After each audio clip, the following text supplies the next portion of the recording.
حسد کی آگ اور خطرناک منصوبہ۔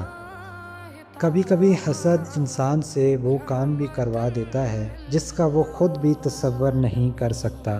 حضرت یوسف علیہ السلام کے بھائیوں کے دلوں میں حسد مسلسل بڑھ رہا تھا۔ وہ بار بار یہی سوچتے تھے کہ آخر ہمارے والد حضرت یعقوب علیہ السلام یوسف اور ان کے سگے بھائی سے اتنی محبت کیوں کرتے ہیں۔ ایک دن سب بھائی آپس میں جمع ہوئے۔ ان کے دلوں میں ناراضگی اور حسد اس حد تک بڑھ چکا تھا کہ انہوں نے ایک خطرناک منصوبہ بنانا شروع کر دیا۔ انہوں نے کہا، یوسف اور اس کا بھائی ہمارے والد کو ہم سے زیادہ محبوب ہیں، حالانکہ ہم ایک طاقتور جماعت ہیں۔ پھر شیطان نے ان کے دلوں میں اور وسوسے ڈالے۔ انہوں نے کہا، یوسف کو رستے سے ہٹا دو یا کسی دور جگہ پھینک دو، پھر والد کی ساری توجہ ہماری طرف ہو جائے گی۔ یہ بہت بڑا فیصلہ تھا، لیکن انہیں میں سے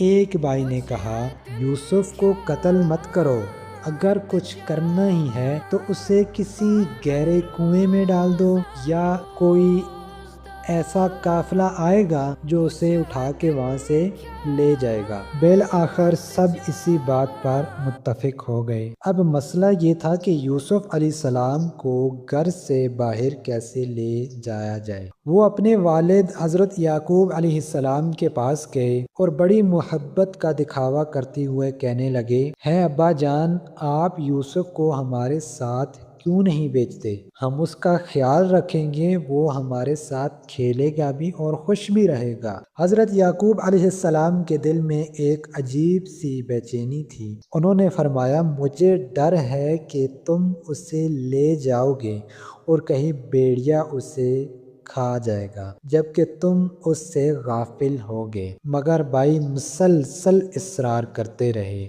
آخر کار وہ دن آ گیا جب حضرت یوسف علیہ السلام اپنے بھائیوں کے ساتھ گھر سے روانہ ہوئے، لیکن انہیں کیا معلوم تھا کہ جن لوگوں کے ساتھ وہ جا رہے ہیں انہی کے دلوں میں ان کے خلاف ایک خوفناک سازش چھپی ہوئی ہے۔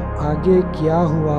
کیا بھائی واقعی اپنے منصوبے میں کامیاب ہو گئے اور وہ کنواں حضرت یوسف علیہ السلام کی زندگی کو کیسے بدلنے والا تھا؟